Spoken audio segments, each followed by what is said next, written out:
way, bago po pala natin yan simulan, nung nakaraan po talaga, nag-pray talaga ako. Sabi ko kay Lord, Lord, ano na po, July na po. February po kami nung lumipat dito. Kaya ibig sabihin, nakaka 6 months na po tayo.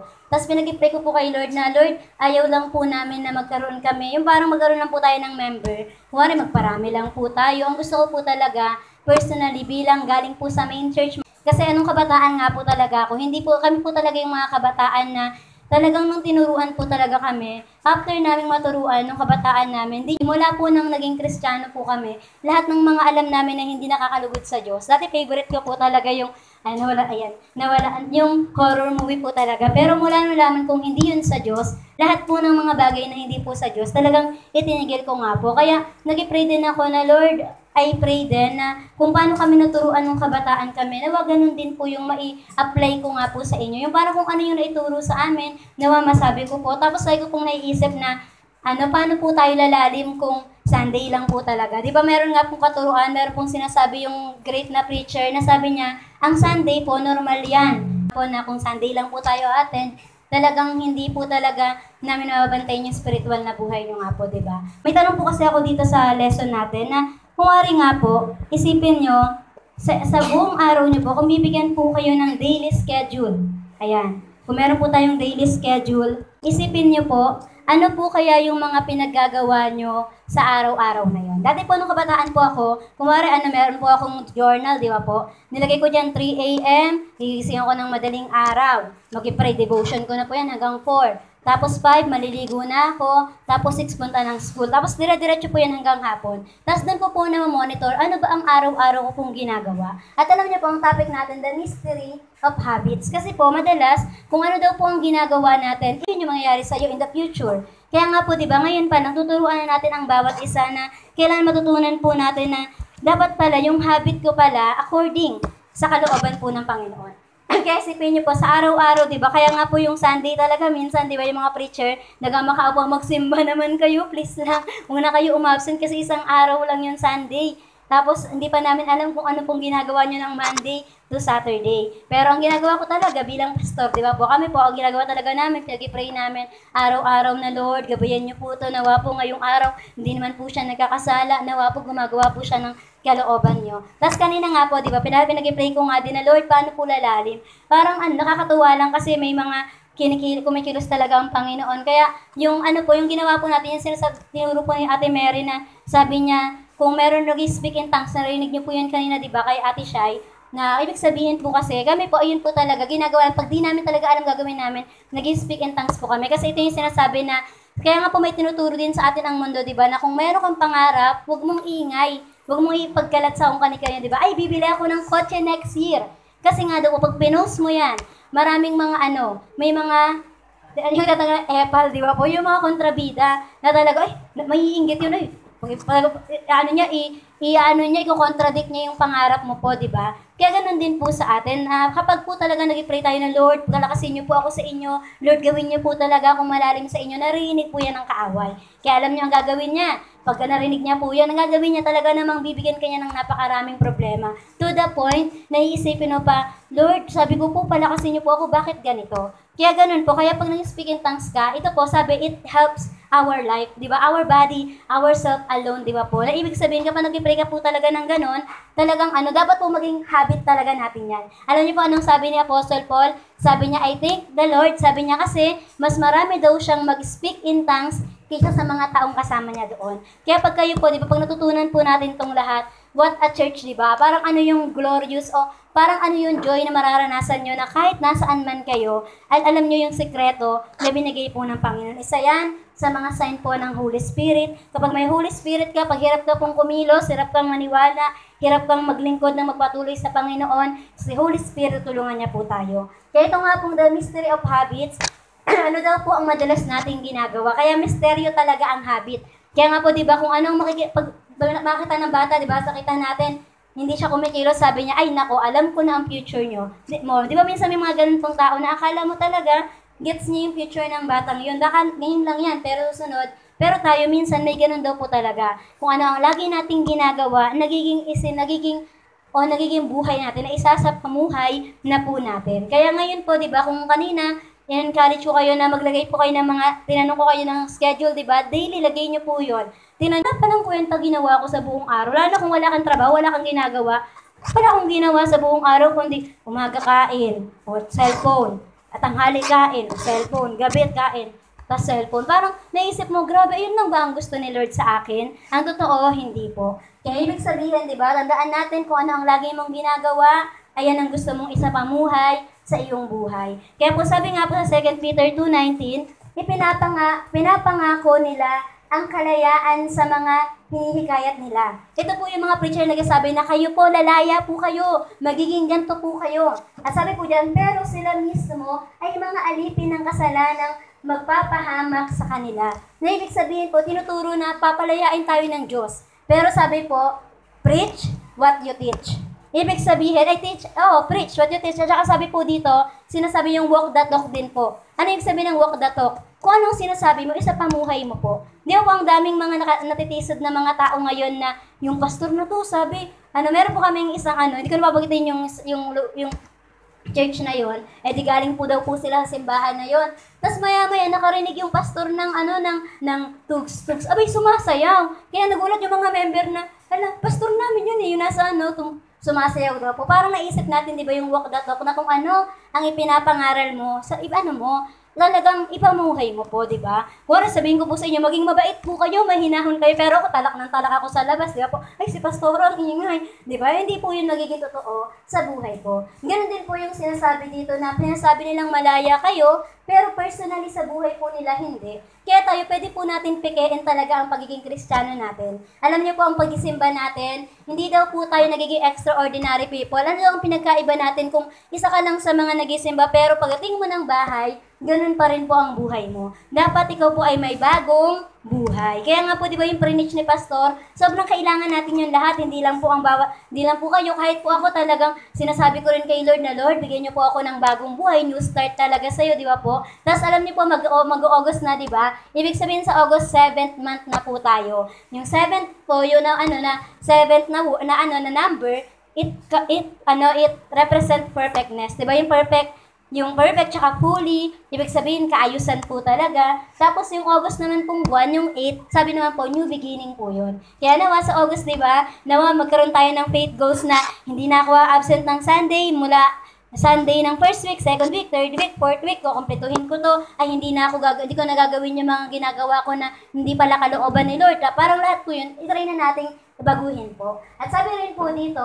sapagkat alipin ang tao ng anumang kumokontrol sa kanya. Ano daw po? Alipin ang tao ng anumang kumokontrol sa kanya. Kaya nga po, di ba may mga pagkakataon na minsan kapag sinabi, kain ka na, yung cellphone mo, hawak mo pa rin, kahit sa CR, hawak mo pa rin, di ba? Hindi mo mabitawan. Ibig sabihin daw po, kapag may mga bagay kang hindi mo na mabitawan, kontrolado ka na niya. Kahit din po sa mga tao, di ba? Yung pag sinabi ng tao na, huwag ka na muna magsimba, magmamasyal muna tayo, mare. Alam mo namang minsan mo lang ako makita. Ibig sabihin, kontrolado ka na rin ng tao na yun. At isipin po natin, sino daw ang kumokontrol sa atin? Sabi dyan, a man is a slave to whatsoever mastered him. Na ano daw po ang kumokontrol sa atin. Kaya meron pong turo sa amin sa one-to-one. Ay pray po talaga na dumating tayo sa panahon sa mga adult natin, maturuan ko po talaga kayo ng one-to-one. Kasi talagang sobrang marami po tayo matutunan doon. Na sinasabi nga po, di ba doon, sa lordship po kasi, ang ibig sabihin ng lordship, master po yun. Tapos sabi doon, anuman yung pinaglalaanan mo ng mas maraming oras, yun yung master mo. Kaya di ba isipin mo, ano ang mas maraming oras? Sa labas ba? Chikahan sa labas? Di ba kung working ka, ubos na ba ang oras mo sa pag-work?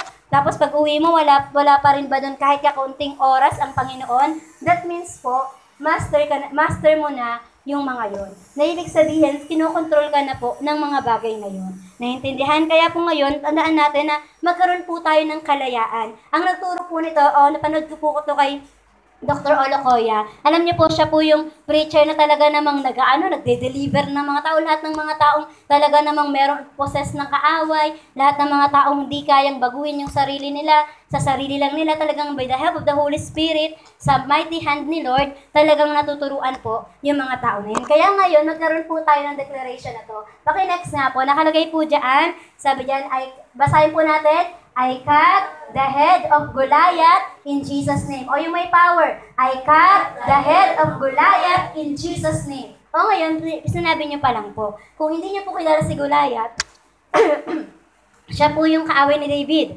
Siya po yung giant, di ba po? Kaya ibig sabihin, may mga giant daw po sa atin. Pwede yung giant ng pag-aalala. Di ba? Kaya giant ng parang pag-ikpit sa pera. Alam niyo po yung mga tao na akala natin, ay kontrolado ko tong perang to. Pero minsan daw pala, nagiging giant na yun sa atin. Alam niyo po sa paanong paraan, pag nagiging stinginess ka na, kapag parang nagiging kuripot, parang iniisip mo masyado nang yung hold mo, yung pera na yon. O kaya pwede naman pong sa emosyon, di ba? Na parang kapag alam mong may sinabi sa yung pangit mo, yung nag-ano ka na, nalungkot ka na buong araw, hindi ka na, pangit daw ako, ganyan. Ibig sabihin po, merong Goliath, merong giant sa'yo.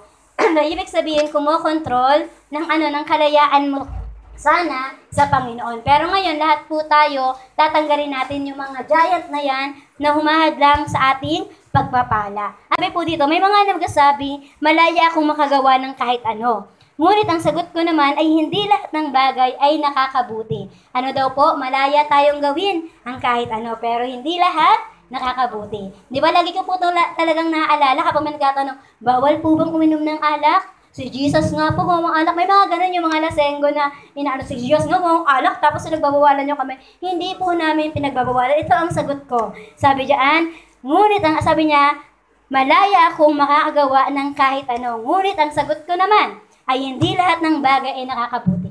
Okay? Kaya pa may nagtatanong na gano'n. Ayan, tama. Di ba? Bata alam yun eh. Nawa, pagtanda mo, alam mo pa rin. Kasi ng mga bata tayo, ganun, di ba? Pero pagtanda, nakita mo na, inom na, di ba? Pero maging totoo talaga yun sa atin hanggang pagtanda natin in Jesus' name. At sabi nga po dito, di ba, na may mga ganun po nagtatanong, kaya sabi ko, di naman po talaga 100% na alcohol yun.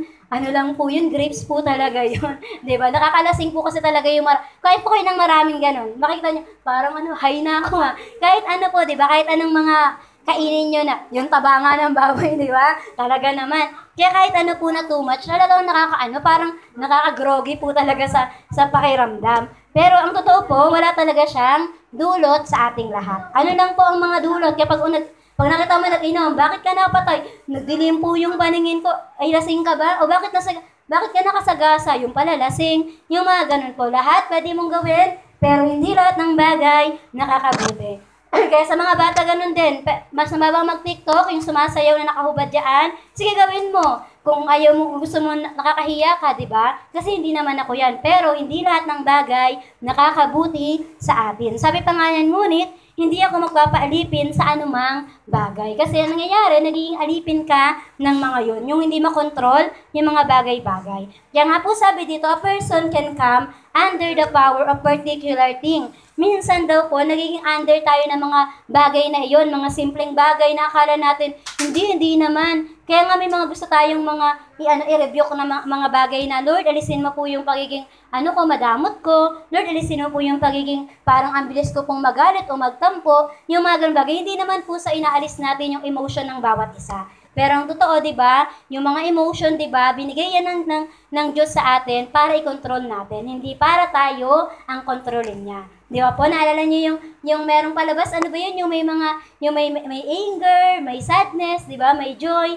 yung mga yon, di ba? Anong tinuturo nun sa atin? Na yun talaga, lahat ng mga emotion na pong yun, nandiyan yan sa iyo, sa katawan mo. Pero ang tinuturo noon, gawin mo, ayusin mo, makontrol yan ng maayos. Kasi kung puro ka nakangiti, puro ka joy, di ba? Baka sabihin, baliw ka na.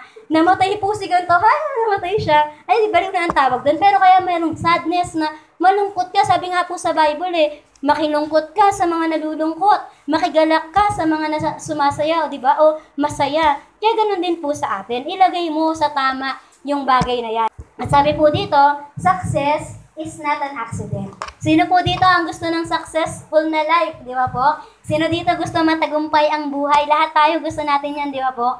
Sinungaling at saka manloloko. Yung magsasabing ayoko po niyan. Kasi kahit po si Pastora, gusto ko yan, di ba, yung success? Di ba? At sabi nga po, lahat tayo gusto natin yan. Yung mga estudyante, ba't kayo nag-aaral ng mga beauty?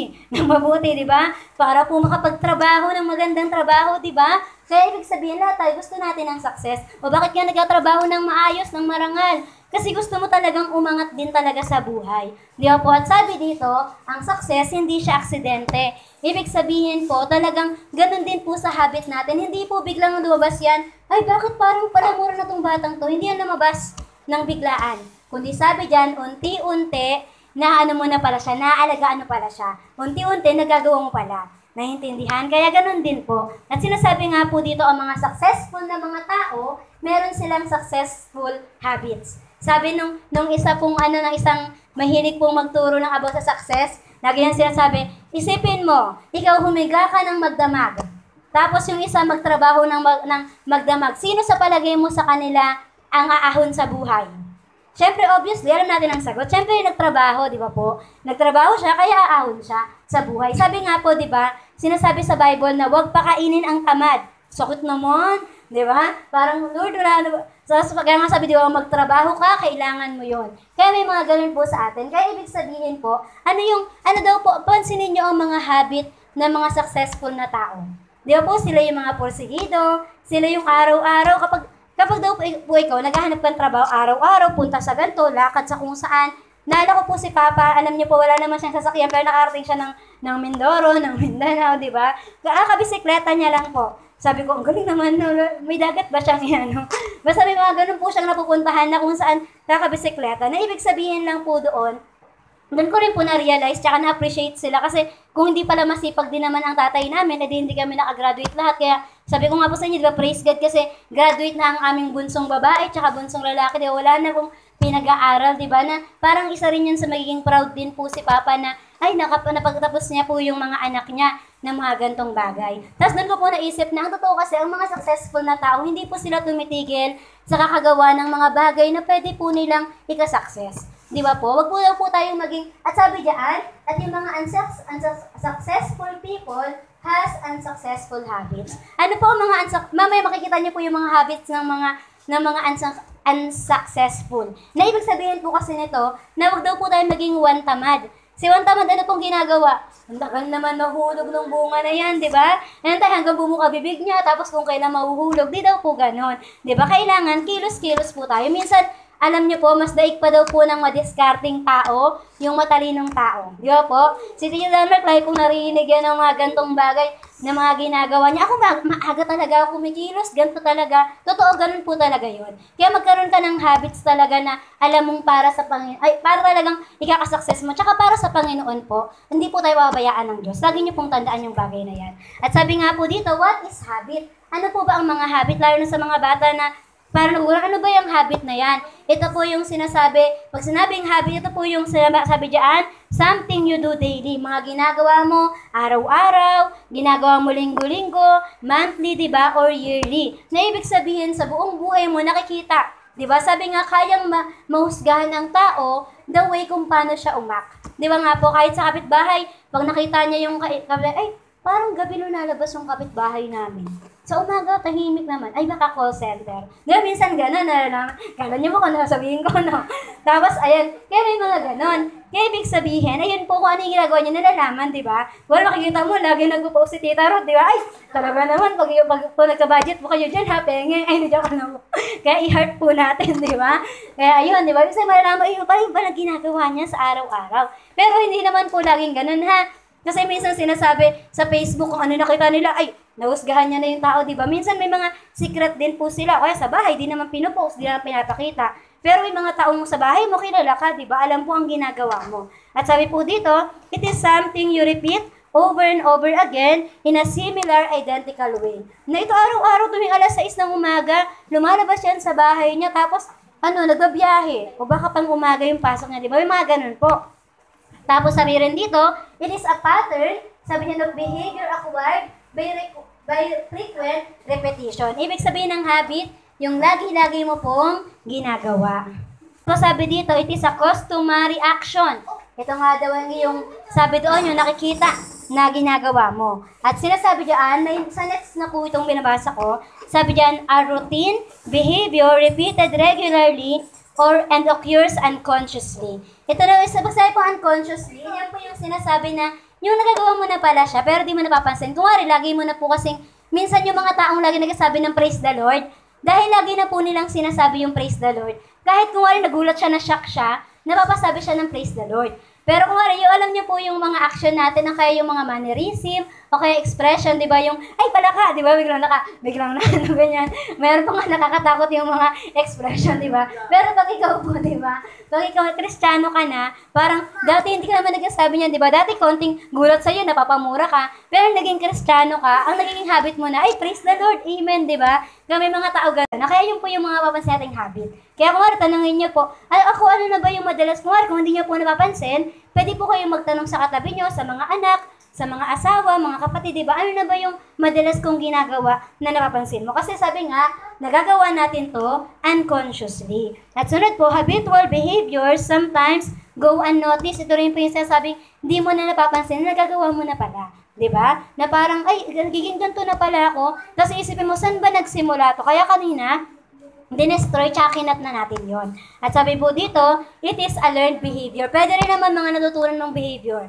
Di ba po? Kaya ibig sabihin, sa bahay nyo, hindi naman nagmumura anak mo, pero pagdating ng school, dahil nga sa public siya nag-aral, tapos marami mga lokong classmate, di ba, nakita mo, napapamura na, at akala ng estudyante na yun, ng anak mo, okay lang. Di ba po? Kaya ikaw, dahil ikaw yung nanay, ikaw yung tatay, mali yan anak, huwag mo silang gagayahin, di ba? Kaya po may mga times na, ito po yung mga learned behavior natin. Hindi natin napapansin. Natututunan po pala natin, kahit nga pa sa social media, di ba? Pag ikaw mahilig kang mag-social media, meron pang isang post yung mga Kristiyano na, may mga word po yung mga estudyante, na yung, basta nalimutan ko na rin po kasi hindi nga ako masyadong tapos parang nasasabi na po nila. Kaya yun, na minsan natutunan po. At habits are either, sabi po dito, ito po mga habits natin ha, tingnan po natin ngayon. Christ-centered or self-centered. Ano na po ang maraon sa habit natin na minsan hindi naman pala Christ-centered, pero nakasanayan mo kasi. Kaya ngayon po, baguhin natin. Sabi dyan, it can be good or bad. Ang habit, pwedeng maging mabuti o hindi. Pwedeng ikaw ang habit mo, sabi dito, nasanay ka na 11 o'clock ka ng morning nagigising. Kaya ngayon, ang-invite kasi baka naman, kaso 9 a.m. 11 ka pagigising, liligo ka pa, 12 ka na nakarating ng church, di ba? Kaya ang nangyari, tapos na ang gawain. Kaya ibig sabihin, ayan po yung habit na yun. It is either good or bad. Kasi nga po, kung ano daw po ang ginagawa nating madalas, ayun, nakakasanayan natin. Sunod pa, sabi po dito, can be a virtue or a vice. Ibig sabihin, maganda sana ang ugali yan, o kaya naman bisyo. Di ba? Natutunan mo na yung mga gantong bagay at iniisip mo na pag wala kasi to, hindi ko kayang mabuhay. May mga ganun po, di ba? Kaya tulad po ng paninigarilyo, meron po talaga nag-testify sa amin nung naging Kristiyano na siya na talagang araw-araw talaga hindi alam nung dami ng member, di ba? May time po, galing pa po siya ng galing labas na nigarilyo kasi hindi niya pa po talaga mapigilan. Hindi naman po kami kailangan manghusga. Kundi ang kailangan namin talagang tanggapin siya hanggang dumating yung panahon siya mismo. Lord, ayoko na po nito. Dati isang kahang box talaga, oh. Tapos paunti-unti, naging kalahati, naging dalawa, naging isa, di ba? Hanggang totally, wala na sa kanya. Kasi sabi doon, di ba, kapag daw tinigilan mo agad, sabi doon, possible na na talagang siya naman yung hindi makaka-move on, na baka mabaliw daw po yung tao na yun. May mga ganun daw pong bagay. Kaya ito, sabi dito, kaya kung ganun yung habit mo, talagang unti-unti, ayusin mo na talaga. Di ba? Kung may mga bad habit ka, unti-unti. Hindi naman po isang bagsakan eh. Depende po talaga yun sa pagkilos sa pagkagusto mo na baguhin ka ng Diyos. Sunod po, sabi ito, can be potentially be a beauty or a beast. Di ba may mga bagay na magandang habit, may mga bagay na talaga namang kala mo, hindi na makatao, di ba, na habit. Yung nakasanayan niya na yung parang panghayop na po, yung habit na ganun. At nawa, hindi po ganun yung mga maranasan natin. At sinasabi rin po dito, our habits dictates our lives. Ibig sabihin, di ba, magdidikta na yun sa buhay mo kapag hindi mo na-control yung habit na yun. Kaya sabi dito, success is forming the habits of doing what failures don't like to do. Tandaan nyo po na ang success talaga, yung hindi paggawa ng mga bagay ng failures, di ba? Yung mga bagay na alam mong pangit to, kaya hindi mo to gagawin. Nang sa gayon, you will become a successful people. At sabi diyan, your destiny, your life, is determined by the type of habits you exhibit day by day. Na ibig sabihin, di ba, gusto mo ba malaman kung ano talaga ang habit mo? Isa ka bang successful na tao or unsuccessful? Sabi doon, mag-determine yan sa araw-araw po nating ginagawa. Kaya from now on, di ba, ang tinuturo po nila Chinkitan ng mga successful na mga tao, yung mga nag-iipon challenge, di ba? Gumising ka ng maaga, mag-ipon ka kahit 10 piso araw-araw, di ba? O ganyan, ganyan, ganyan. Sabi doon, isa yun sa mga pwedeng successful na habits. Pero alam nyo po, meron pang mas great sa bagay na yon, na lalo na kung kasama mo ang Diyos, talagang gagawin kanyang successful. Alam niyo po yung mga taong kumikilos na kung saan hindi mo naman makitang may kotse sa labas, pero makita mo palang parang successful na or para talaga namang sumakses na ang buhay niya step by step. By the step. Hindi, joke lang. Narinig ko lang po yun. Pero sabi nga po dito, di ba? Number 1, sabi dyan, habits of successful people. O, ito na po ilista po natin ito kung gusto po natin na magkaroon tayo ng successful na life. Kaya, i-share natin sa iba, di ba po? Sabi po dito, number 1, find breakthroughs where others see problems. Ano daw po? Hanapin mo yung magandang bagay habang ang iba, negative ang nakikita. Meron daw pong 2 salesman. Pumunta sa isang isla. 2 po sila ha. Ngayon, nauna yung isang salesman, pumunta doon. Sabi niya, boss, negative po. Bawal po tayo magbenta ng mga tsinelas dito. Kasi nakapaa yung mga tao dito. Ngayon, ayun po yung sinabi ng unang salesman. Yung pangalawang salesman, pumunta rin dun sa isla na yon. Sabi niya, boss, meron akong good news. Lahat ng tao dito nakapaa. Pwede nating bentahan kasi kailangan talaga nila ng tsinelas. Kaya ano po ang makikita niyo sa dalawa? Diba? Yung isa tumingin sa positibo, yung isa tumingin sa negative. Ano nangyari? Yung isa walang benta. Yung isa ang dami ng benta. Di ba po? Kaya di ba yung mga pinopost na success rin tayo, magtatagumpay din tayo, tiis-tiis lang, tiyaga-tiyaga lang. Alam niyo po, sa mga pagtitiyaga natin, kung nakikita natin yung bright na future, ituloy mo lang po yan. Lalo na kung alam mong maganda ang ginagawa mo. Sa Bible, meron din pong ganyan. Alam niyo po kung sino? Yung 12 na spy. Yung 10, sabi nila, naku Moses, bawal tayong mag-ano dyan. Bawal natin kuhain yung promised land. Ang lalaki ng mga tao doon. Samantalang tayo, para lang tayong tipaklong sa kanila. Pero nung dumating yung 2, si Caleb at saka si Joshua, ano pong sabi? Alam mo, sabi niya, talagang mawapa sa atin yung promised land. Napakaganda ng land na yun. Tapos sabi nila, di ba ang lalaki ng giant? Kaya yan ng Panginoon. Sino po ang nagtagumpay? Si Joshua at saka si Caleb. Kaya po after ni Moses, sino po ang naging leader? Si Joshua. Ano lang po ang kailangan? Nakita mo ang breakthroughs, hindi ang problem. Meron pa pong isa, di ba? Naalala niyo po itong si gumawa ng bulb, si Thomas Edison, di ba po? Anong sabi? Binigyan siya ng letter nung galing sa principal. Nakasulat sa letter. Sabi ng anak, Mama, binigay po sa akin to, basahin niyo daw po.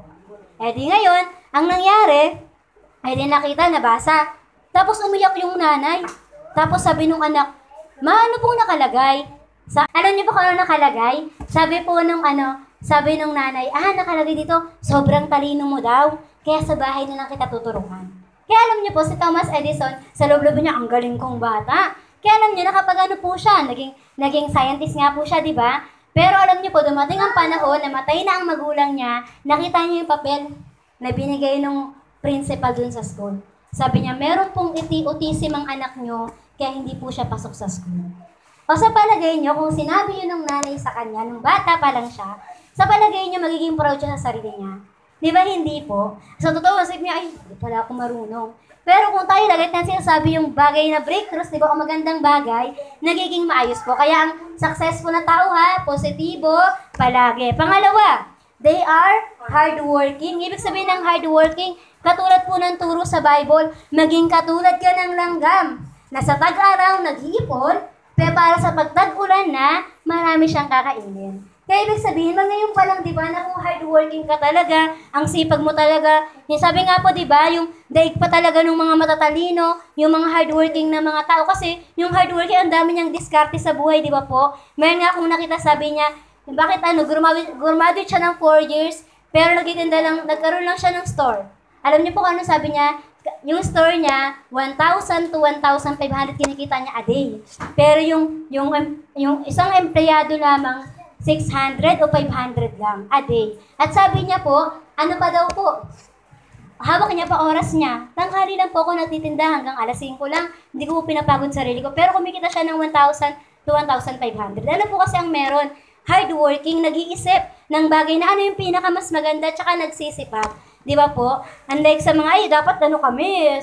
Kaya ngayon po, wala na sa panahon natin yung bagay na office ba, trabaho niyan, o ganito. Kasi hindi na po yun yung usapan eh, di ba po? Ang usapin, kaya mo bang mabilahan, matugunan, matustusan ang iyong pamilya, ayun ang kailangan mo. Kaya mga tao pong hardworking, yung talaga na magising sa umaga. Kaya po yung mga matatanda, di ba po? Alam na alam ko talagang dapat kapag matanda, talagang maaga talaga yan. Kaya ikaw na bata, bawal kang sumabay dyan kasi kapag matanda talaga, alas 5 pa, nagwawalis na yan sa labas, di ba? Kumikilos na yan. Kasi may mga narinig nga po tayo, di ba, sa mga matatanda na, ano ba naman yan, tanghali ka na naman gumising. Nung nagpaulan si Lord ng pagpapala, hindi mo natanggap, di ba? Kasi tulog ka pa. Tapos may mga nag-joke, bakit ikaw po ba nakatanggap?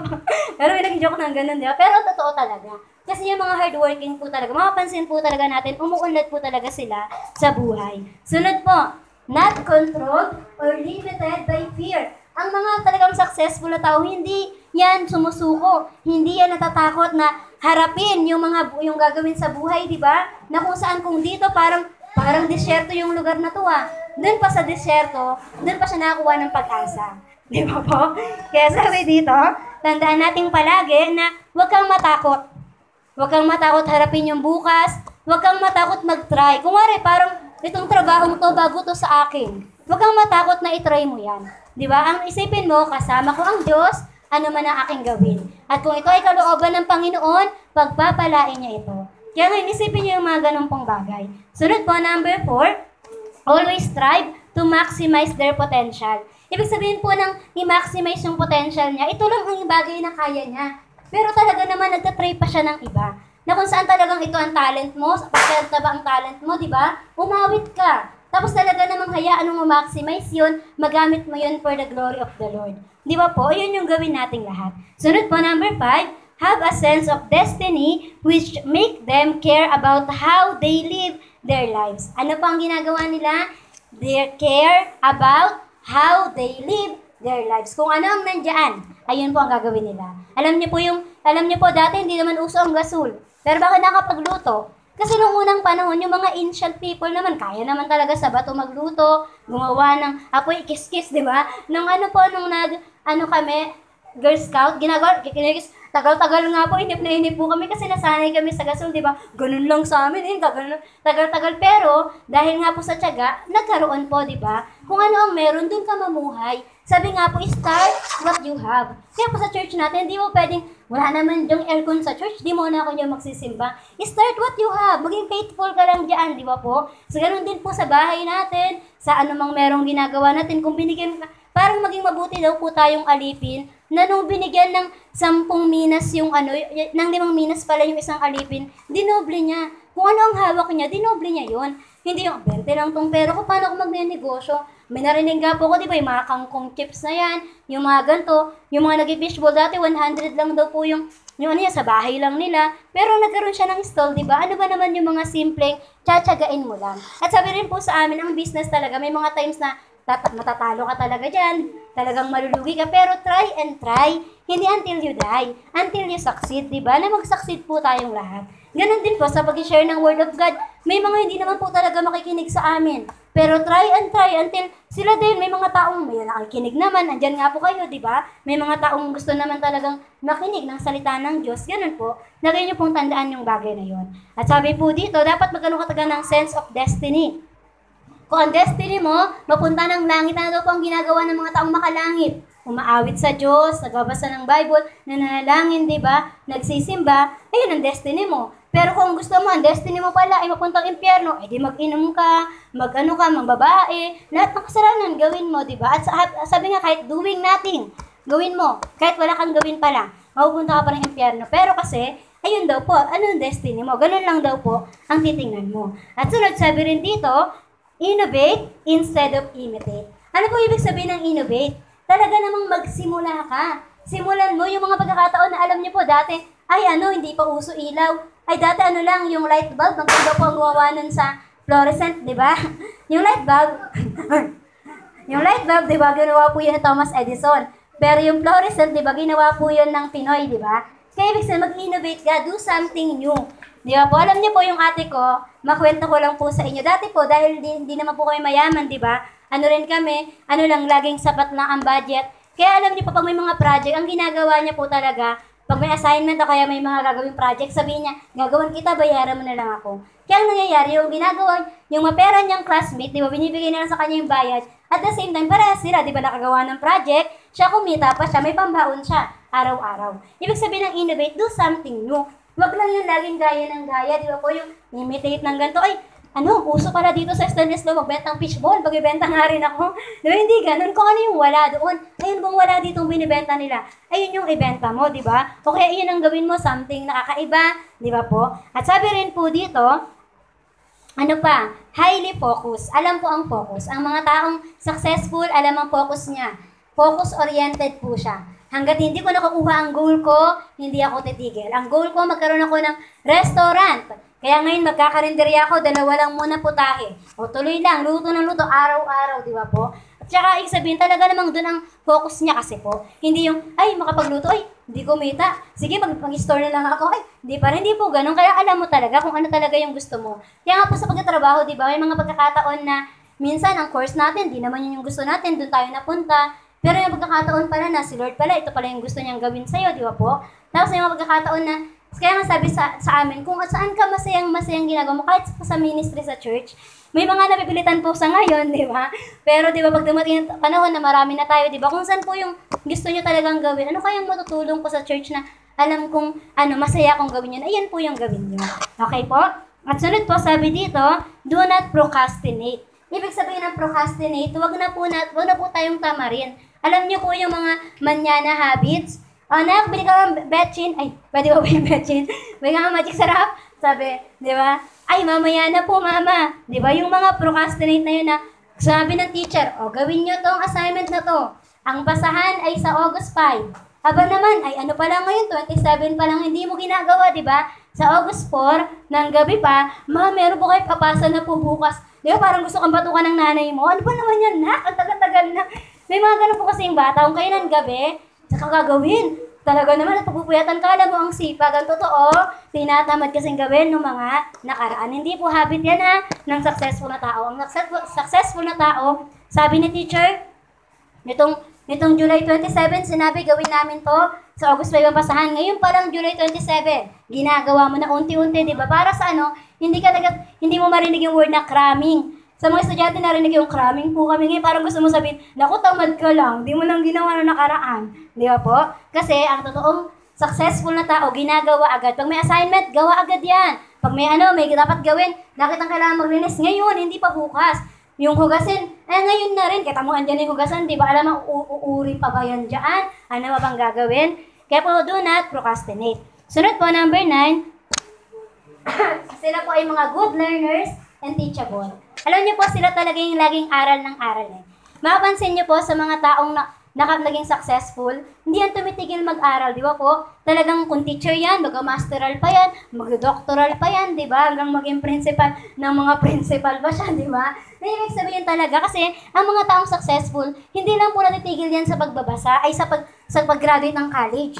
Gagawin yan, mag-aaral pa yan ng ganito, di ba po? Di ba po sa ibang bansa, may mga pagkakataon na kahit graduate ka dito, pag nagtrabaho ka sa ibang bansa, lalo na kung nursing, mag-call center ka doon, pag-taken ka pa rin po nila ng mga exam. Di ba po? At ano nangyayari? Nagiging successful, nagiging maayos. Ganun din po. Tsaka, pag yung taong ayaw na matuto, hindi yan teachable, naku, walang pangarap yan sa buhay. Di yan magiging successful.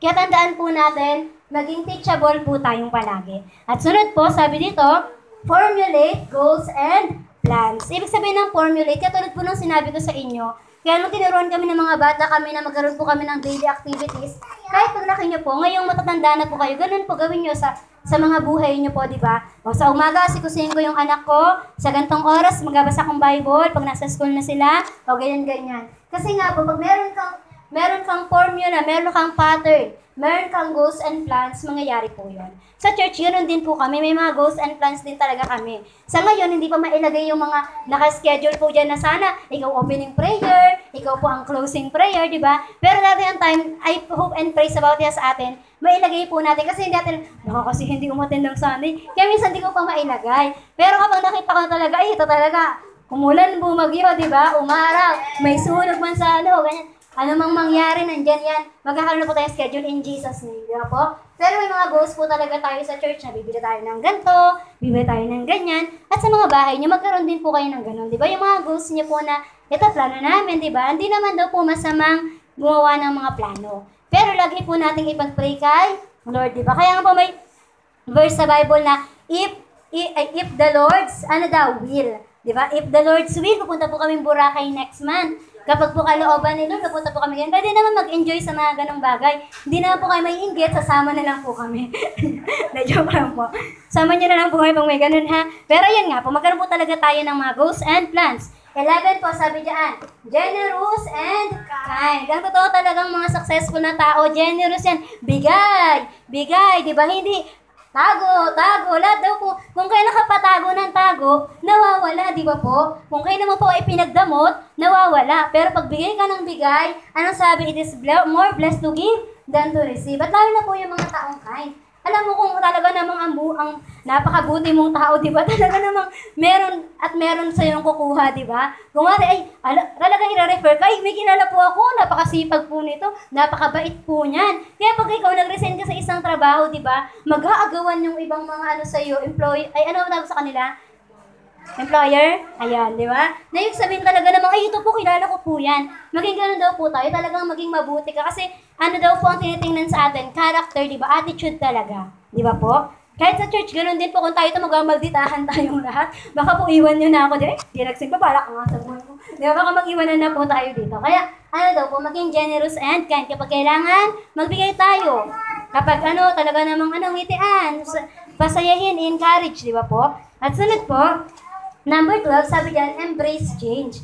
Alam niyo po, ang nag-iisa lang daw pong constant sa mundo ay ang pagbabago. Ang change, nakakatawa, di ba po? The only constant in the world is change. Constant ka, tapos change, di ba po? Kaya tayo talaga, kapag ngayon bago na, babaguhin ko. Wala si Pastora kapag sinabi ko, next time po, mga pag 1 year na po tayo, ang simba na po natin ay 8 o'clock in the morning. O sino kaya ang makikita kong magsisimba? O, aga naman. O ngayon pa lang po yung habit natin, ayusin na po natin, di ba po? Kaya embrace change, di ba? Tulad ngayon, di ba, yung mga, sabi ng mga nanay, ano ba yung online, di ko magets, di ba po? Kaya ang sabi, talagang nagbago, kailangan ayusin lahat, di ba? Dati wala namang cellphone yung mga bata, pero yung mga bata ngayon, ang pinakamasiya nilang regalo, cellphone. Di ba po? Kaya embrace change. Pero in a good manner po, ha? Huwag yung mga tulad ng pagising ng umaga, magandang change po yan, di ba? Yung talagang pag-exercise araw-araw para lumiit si Chan. Di ba? Magandang change din po yan, di ba? Kaya embrace change. At sunod, parang sa mga din po sa atin, di ba? Alam niyo po ang mga inaral po ng panahon namin, obsolete na po yun. Pwedeng may magtanong sa akin kabataan, ano po to? Kahit teacher ako, di ba? Pero possible na hindi ko na alam yun, yung inaaral mo ngayon. Kasi di ba, may mga pagkakataon nagbabago ang mga yan. Pero ang hindi lang nagbabago ay yung pagbabago. Di ba po? Na bago na schedule pala nila, bago na pala ang lesson nila, di ba po? Yung mga ganong bagay. At sunod po, sabi dito sa number 13, do not quit, do not give up. Ang successful na tao, sabi daw po, merong isang in-invite sa graduation. Tapos, isang matalinong tao, napakatalino talaga ng tao na yon. Tumayo sa harapan sa mga graduates. Sabi, alam niyo po kung ano lang sinabi? Never, never, never give up. Tapos bumaba. Parang nag-expect yung mga tao, ano sabihin mo, wala bang sekreto? Wala bang ganyan? Pero anong sekreto? Sabi niya, never give up. Kasi alam niyo po, do not quit too soon. Ibig sabihin, kung may mga kailangan kang gawin, huwag ka muna mag-give up. Diba? Parang kakasimula mo pa lang, sabi mo, magabagong buhay na ako, babasa na akong Bible. Day 1. Sa Bible. Day 2, nalimutan kasi maraming ginawa. Ano gagawin mo? Ay, di na po, Lord, ayoko na po magbasa. Siyempre, day 3, tuloy pa din. Do not give up, di ba po? Never, never give up. O kaya sabi mo, magiging mabait na talaga ako ngayong araw. Di ako sisigaw, di ko lalakasan boses ko. Tapos biglang may umaway sa'yo. Ay! Ganyan, di ba? Ay, di hindi mo nagawa. Pero sabi doon, never, never give up.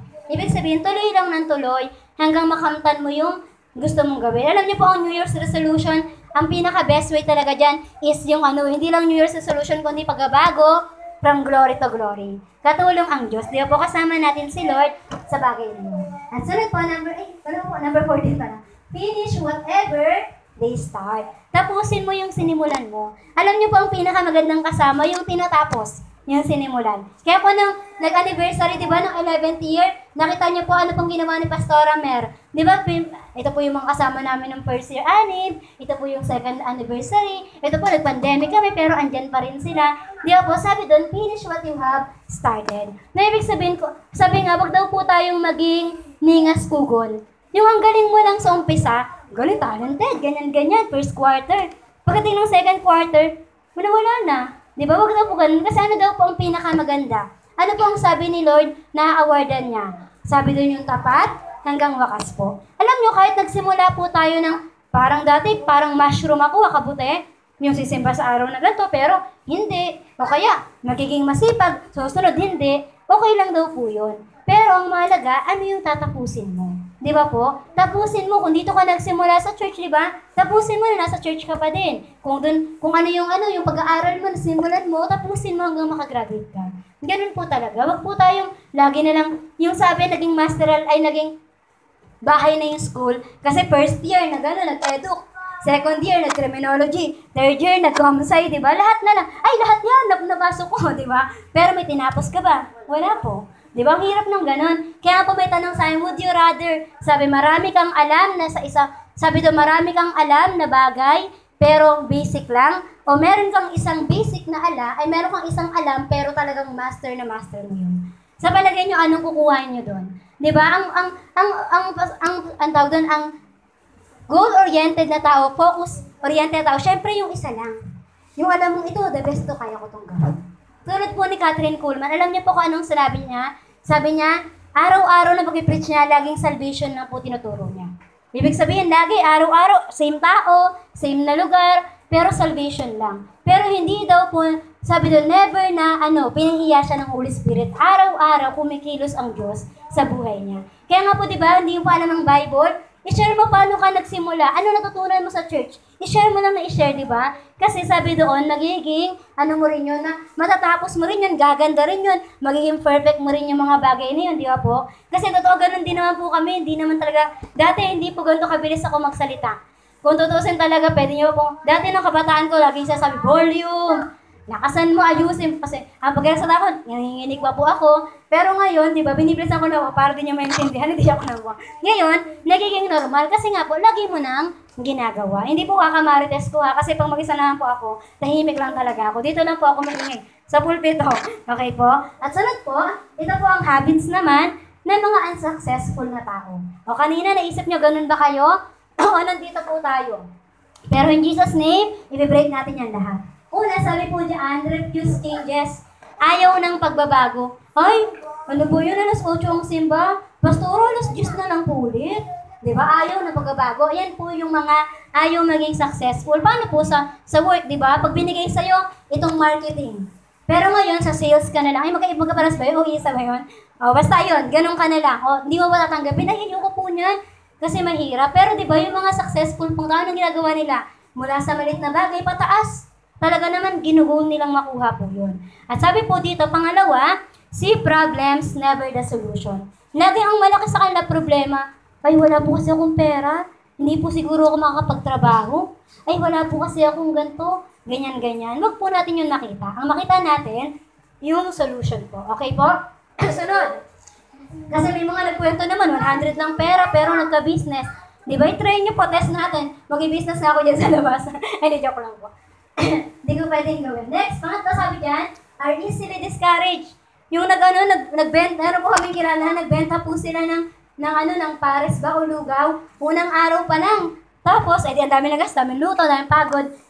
Kinabukasan ng next weekend, hindi na po tinuloy. Ay, napagod kami, tsaka lugi kami. Di ba, paano sila magiging successful kung ang gagawin nila, madi-discourage na lang? Ganun din po, alam niyo po, meron sa amin song lead dati. Alam niya, hindi pala siya song lead. discourage siya kasi lagi kasi sabi ng nanay niya, huwag ka nga kumakanta, doon na lang sa CR, huwag mo na sana yung parinig. Kasi ang pangit daw ng boses niya. Alam niyo po, naging song leader ng church. Bakit po? Kasi hindi po nagpa-discourage. Yung sin araw-araw, daily habit, ginagawa niya yun. Kaya po yung po, number 4, think and say, and do negative things. Ano daw sabi dito? Ang ginagawa po nila, sabi, ano daw ang ginagawa nila? Nag-iisip lagi ng mga ano daw po, negative na mga bagay. Ibig sabihin, di agad sila nag-iisip, talagang sinasabi agad. Ganyan. Di ba sabi nga po sa Bible, yung mahilig daw pong magtalak ng magtalak, yung maingay daw pong bibig, alam niyo po, sabi doon, wala daw pong laman ang yan. Alam niyo na po. Kaya ibig sabihin, kaya tayo, hindi po tayo basta-basta nagsasalita. Kundi ang ginagawa natin, we are thinking muna. We're thinking, karapat-dapat ko bang replyan tong sinasabi niya? Kaya po ako rin po, hindi po talaga ako mahilig sa tawag. Kasi po, hindi ako agad sumasagot. Baka magulat siya, may kausap pa ba ako? Kasi minsan, hirap po ako sa mga pagdidesisyon. Kaya hindi po agad ako nagsasabi, ay sige po, ay, kasi dalawa lang po ang mangyayari. Sisigahan ko yan, mamali ang desisyon ko, o hindi ko siya agad sasagutin. Ganun po yung possible kasi. Kaya hindi po talaga ako, pag may tumatawag, hindi ko po nagsasagot. Unless mag-text muna yan. Pag di nag-text, bala siya, edi ignore. Minsan naman, kapag mga tatlong tawag na, text, sino po kayo, bakit po? May mga ganun po. Pero pag isa lang, ay baka hindi importante. At sunod naman po, sabi pa dito, ano pa po? Sabi po dyan, act before they think. Ito naman po, kilos agad, gawa agad ng gawa. Ay, talaga magne-negosyo tayo. Tayo agad ng restaurant. Hindi po muna nag-plot ng formula niya, ng dapat niyang gawin, di ba po, ng mga plans. Okay po? At sabi dito, talk much more than they listen. Napansin niyo po, di ba, ang dami ditong sinasabi, yung sabi ng sabi, kaysa makinig. Alam niyo po, sabi, bakit daw po dalawa ang tenga, isa ang bibig? Kasi para matuto kang makinig muna. Malay mo naman yung nagsasalitang yan na nagagalit sa'yo, meron naman palang tinuturo kasi. Di ba po? Pakinggan mo muna yung mga sinasabi niyan, malay mo may makuha ka. Yung mga nanay tsaka tatay po natin, di ba? Pag late tayo nagising, galit agad yan. Ang ganyan ka na naman, yun tayo naririndi na po tayo, di ba? Pero minsan pakinggan mo rin na sa mga sinasabi niyan, for sure may makukuha ka. Kaya nga po, di ba, wag mo nang, ang mga unsuccessful, salita ng salita. Sige sa bara, hindi mo na mag-isip, bakit nga ba siya ganyan? Nung may time po, ng graduation po ng mga kapatid ko, di ba nakapila kami, maaga, doon na kami, kasi sabi po ng criminology kong kapatid, agahan daw po namin.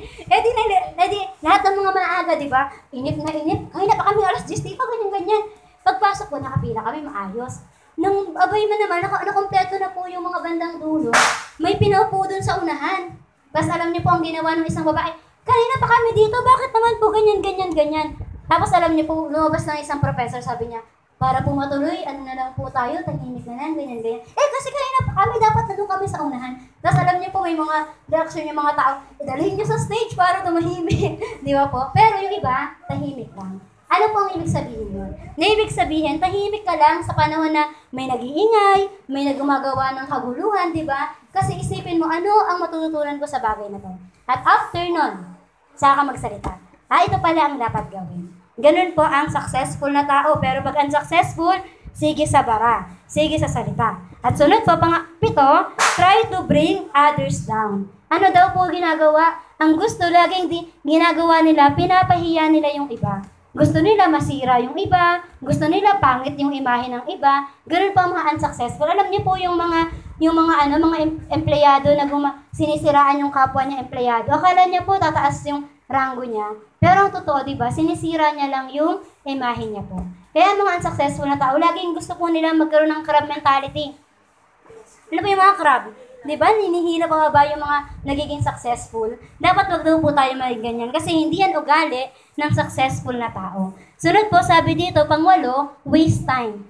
Ganito po ba tayo, inuubos natin oras? Buong araw, ang dami mong oras, pero wala dun ni isa na naging successful o kaya something na parang alam mong kakaiba. May mga pagkakataon, may mga ganun din ako na, Lord, bigyan niyo po ako ng matuturuan para hindi naman po ako nakatambay dito. O Lord, anuhin niyo naman po. Basta mag-pray po tayo ng something. Kuwari, magaling po kayo magluto. O luto kayo, tapos ilako niyo po, di ba? O kaya marunong po kayo sa ganito. Mahilig po pala kayong tumulong. Tulungan niyo po yung makikita niyo sa mga tao sa labas, di ba? Something na magiging special. Tsaka alam niyo pong ginawa niyo po yung best niyo. Nang sa ngayon, hindi po sayang sa oras. Sunod, number 9, sabi diyan, taking the easy way out. Ang gusto po, laging madali lang. Ang mga successful na tao, laging madali. Pag mahirap, hindi ko gagawin. Hindi po ganyan ang ugali ng successful na tao. Pang 11, sabi po, lazy, tamad. Di ba po tayo ayaw natin ng tamad na kasama? Gusto niyo po yun, yung mga nanay? Gusto niyo ba tamad mga anak niyo? Yung kami nga po, 11 kami, di ba? Kung tamad kaming lahat, ay naku naman, narindi na siguro yung nanay namin sa amin, di ba?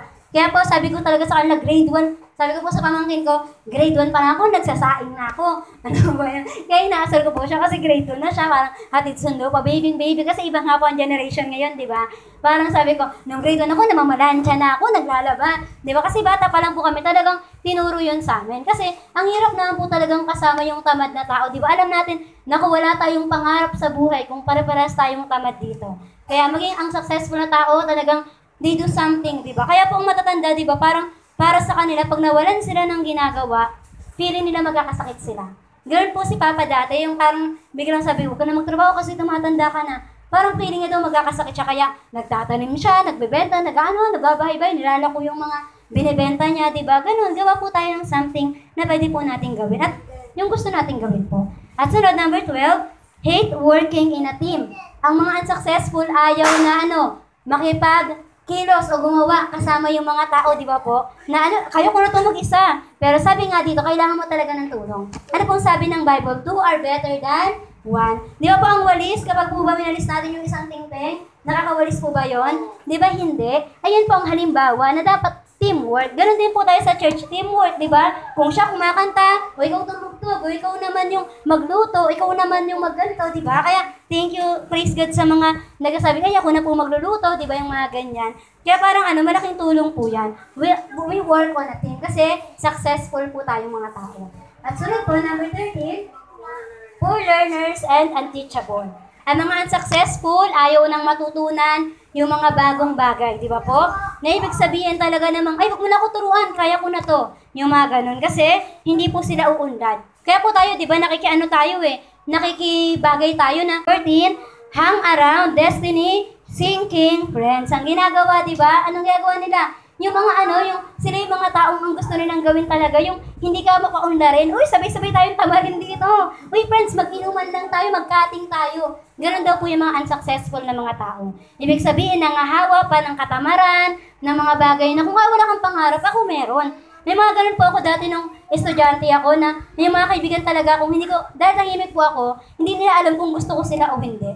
Kasi hindi ko naman sa lahat kinakausap. Pero pag alam ko po, ay, dadami lang ako sa inuman. Di ako sumasama. Doon na po ako sa MNHS, sa may batibot doon. Nakaupo na ako kahit hanggang dumating yung teacher, kahit mag-isa lang po ako. Ang mahalaga, hindi po ako nag-accent. Babasa lang po akong Bible. Ganon, di na po ako nag-accent ng oras na makijoin sa kanila. Kasi kung naging habit ko yun, baka na mahilig na rin po ako mag-cutting. Baka bata pa lang ako, nag-inom tsaka nanigarilyo na ako. Pero hindi ko po talaga sila sinamahan. Kasi lagi ko pong naaalala yung sinasabi ng magulang na mag-aral kayong mabuti. Okay po? Kaya sabi po dito, good habits will bless your life. Ano po?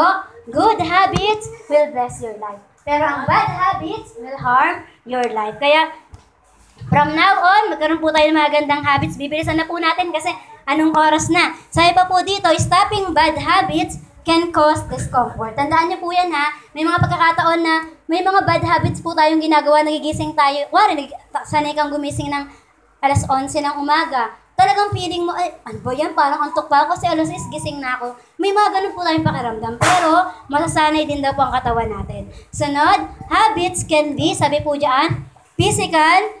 Una, physical, the way you behave. Sa itsura po ng ginagawa mo.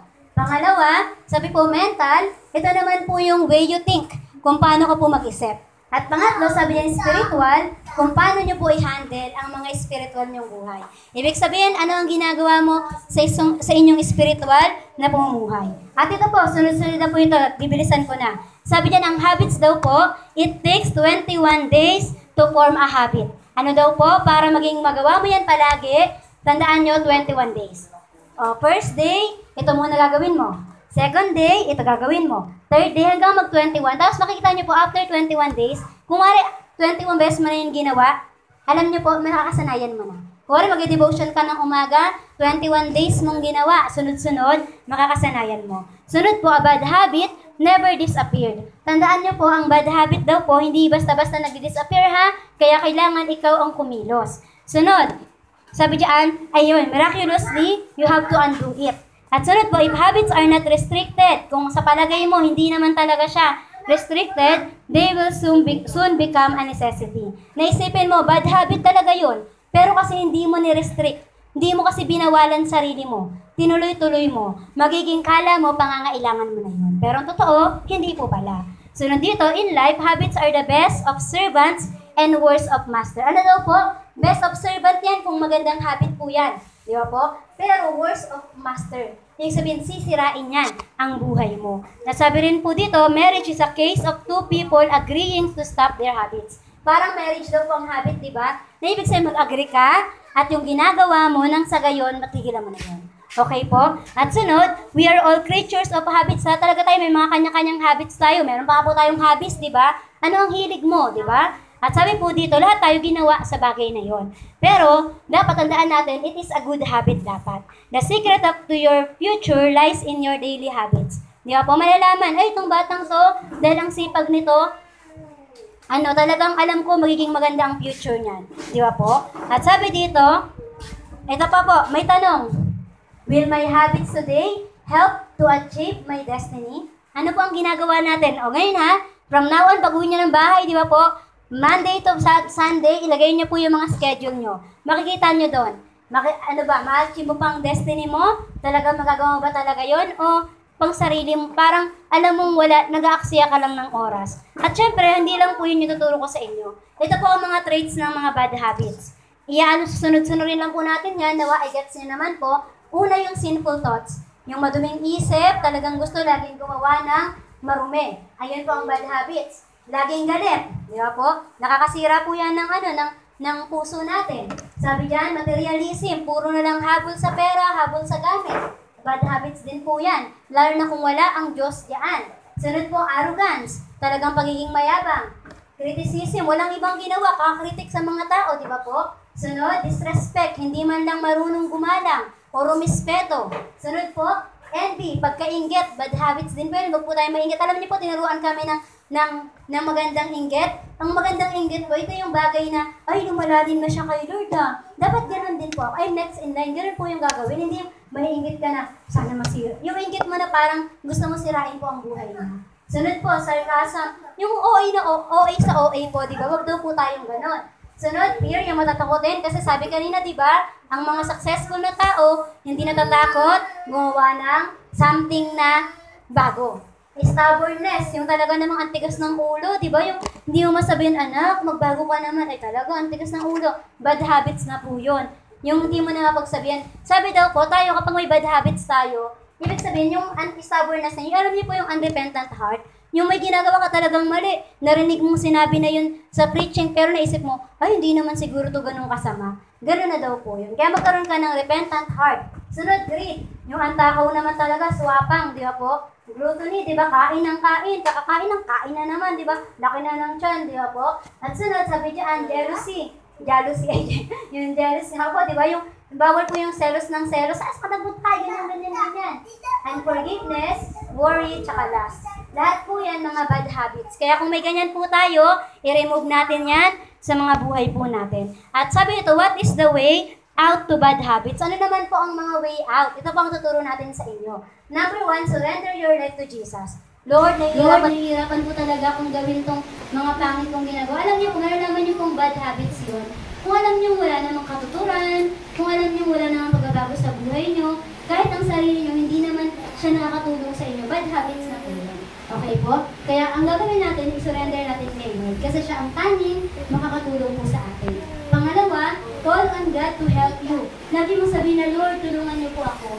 Di ba, maging magkaroon daw po tayo ng attitude na laging humingi ng tulong sa Diyos. Huwag daw po tayong maging magtago sa Diyos o kaya para magmalaki sa Diyos. Kasi ang totoo, wala po tayong pwedeng pagmalaki sa Kanya. At kapag hirap po talaga tayo, minsan nga po, di ba, yung iyak mo kay Lord, di ba, sobrang magiging malaking relief na po yun. Kaya si Lord gusto niya po tayong tulungan. Number 3 po, have determination to change it. Talagang determinado ka po talaga. Talagang sinasabi mo talaga sa sarili mo na from now on, itong mga good habits na gagawin ko. Yung mga bagay na ikalulugot po ng Panginoon. Pang-apat, stay away from anywhere you could be tempted. Ito po yung alam nyo, pag napadaan ka sa kanto na yan, baka makita mo yung kumpare mo, na mahilig mag-inom, di ba? Baka sabihin, toma na naman kayo, di ba? O kaya alam mo dyan sa eskinita na yan, may mga nagbibinggo talaga dyan. Kaya alam mo wala kang pera ngayon, baka kumita ka dun, di ba? Lumayo ka doon, lumayo ka sa mga ganun. O yung cellphone mo, alam mo namang parang may lumabas na kung ano sa feed mo, di ba? I-ex mo na agad, tanggalin mo na agad kung alam mo matitempt kang panoorin. Dati mahilig ka sa K-drama, tinigil mo na, di ba? Kasi wala ka ng oras magbasa ng Bible. Kaya pa nakita mo yun, ex mo agad. Ay naku, baka matempt na naman ako. Alisin mo agad sa napit mo. At pagkatapos, sabi dito, number 5, replace the bad habits with good ones. Katulad nga daw po niyan, yung pag-memorize ng scripture, di ba? Na parang kung ano, mahilig ka magbasa ng buhay ng mga artista, palitan mo, buhay naman ng mga Bible character, di ba? Sabi nga po ni Pastor, nakarinig ko preach niya, sabi niya, nakakahiya naman po, pagpunta natin ng langit, kinamayan ka ni Obadiah. Tapos sabi mo, ay, sino ka nga ba? Ikaw ba yung yung sa liwan? Ikaw ba yung ganito? Di ba, hindi mo pala kilala? Kasi po, busy ka sa buhay ng ibang tao. Pero di ba, palitan natin na pagbabasa ng Bible, nang sabihin, kilala mo pala si Zephaniah, ito pala si Jonah, ito po pala si Micah, di ba? Yung mga ganun. Okay po? At sunod po, may spiritual good habit po yun. Pagbabasa ng Bible, tayo po ba, naging dahilan na ba natin, Pastoro, malabo po mata ko eh. Kaya nga po may salamin eh. Kaya nga, alam niyo po may cellphone, pwede po kayong mag-download ng Bible apps dyan. Okay lang po sa akin na magbasa kayo ng Bible sa cellphone nyo. Kung wala po kayong pambili ng Bible na halagang 300, sige, pag-ibigyan po natin niya. At kung mas nababasa nyo ng cellphone dahil andyan lagi, go lang, basta magbasa po tayong Bible. Sunod, worship, di ba po? Nag-worship po tayo kasi talagang nakaka-relieve po yan ang buhay natin. Talagang sa pag-worship mo, nagkakaroon ka ng idea kay Lord na talagang umaayos lahat. Sunod po, prayer. Di ba ang prayer, sabi po ito, napakahalaga nito. Ito po maging habit natin to sa umaga, nagpe-pray, bago matulog, di ba po? Pag naglalakad, nagpe-pray, di ba? Laging kinakausap si Lord. Kasi hindi naman po sinabi ang prayer ba, nakaluhod lang, hindi naman po ganun eh. Kahit nga po, basta kinakausap mo si Lord, that is prayer. At sunod po, tithing. Yung pag-ibigay din po. Magandang habit din po yun kasi sa pag-ibigay, pinapakawalan mo lahat ng mga kakulangan. Yung poverty ng yung poverty o kahirapan, inaalis mo yun. Kaya pa nagbibigay ka, di ba, umaayos. Pero ito talaga yun kayo sa bagay na basta something na maging maging tapat ka lang dyan. Kuwari 150 lang talaga pera mo, hindi naman po sa laki ulit ang binibigay mo eh, kundi sa puso mo. At alam mong tapat ka. Alam mong buong linggo, 50 lang kasi natanggap ko, bigay pa to ng nanay ko. Tapos binigay mo yung 5, diba? Ano yun ni Lord? Kakalugdan po ni Lord yun. Basta, tapat po tayo, tsaka mahal natin ang ginagawa natin. At sunod po, sabi dyan, tandaan niyo po, if you sow, you will reap. Kung nagtanim ka, ikaw ay aani. Kaya sabi niya, if you sow atot, pag nag-isip ka, nagtanim ka ng isip, di ba? Ng bagay na gusto mong isipin, nagiging action. Ay, gusto kong magnegosyo. Ngayon, i-put mo siya into action, yun po yung magiging kalalabasan. Sunod, i-put an action, at ginagawa mo na, nagiging habit na po yan. At sunod, katulad po kanina, nagbabasa ang Bible, nag-worship, nagsabi, nag-pray, tsaka nag-type. Kapag ginawa niyo po yung mga yan, una, isip lang siya, ay gagawin ko na yan. Magiging action na po yan. Pag naging action, nagawa niyo na, magiging habit, di na mahirap gawin. Di ba po? Nakasanayan mo na. At kapag naging habit na yan, karakter na yan ng buhay mo. Di ba po, yung karakter, ang hirap yan ituro sa mga bata. Maging mabait ka ha, pero pag naging habit niya yan, lagi niyo pong gagawin. At sabi dyan, at kapag naging character mo na yan, ito ang destiny mo. Magiging maayos ka na. Kaya sabi po dyan, our destiny is determined by the habits we form in our routine life. Kaya araw-araw ng buhay natin, talagang magkaroon tayo ng habits na kung saan habitual for the glory of the Lord. Kaya nga po tayo lang tayo, lahat tayo basahin, tayo ito ng malakas. Sabihin po natin, habits. 1, 2, 3, go. Habits assigned to destroy my life, die in the name of Jesus. Isa pa. Habits designed to destroy my life, die in the name of Jesus. Lahat ng mga gustong i-destroy ang buhay natin, mamapapatayin yun sa pangalan ni Jesus. Pangalawa, spiritual laziness. 1, 2, 3, go. Spiritual laziness in my life, die in the name of Jesus. Sama po. Spiritual laziness in my life, die in the name of Jesus. Kaya yun lamang po,